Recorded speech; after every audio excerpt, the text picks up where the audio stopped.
Welcome back. Every contact comes with the basics, name and email. But your business probably tracks more. In this video, we'll add custom fields to capture exactly that. From the sidebar, open Settings and click the Custom Fields tab. Quick note, custom fields are part of our paid plans.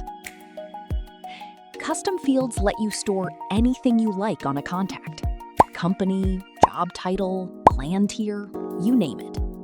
Each field here shows its name, its type, and how many contacts already use it.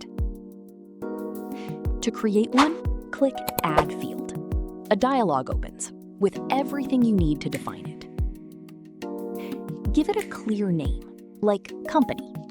As you type, EmailSendX builds the field key automatically. That's the tidy behind-the-scenes identifier used in imports and merge tags. Next, choose a type.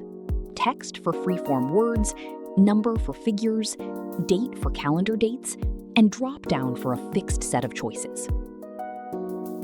Pick drop-down and an options input appears.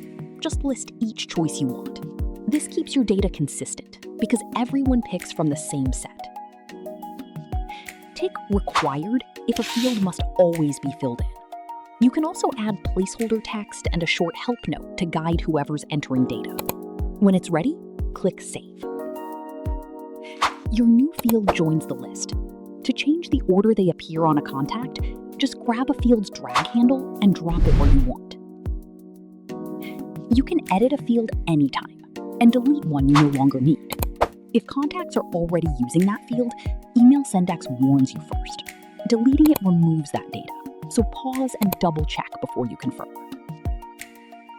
That's custom fields. Now your contacts can hold exactly the data your business runs on. Next, we'll cover the admin-only governance settings.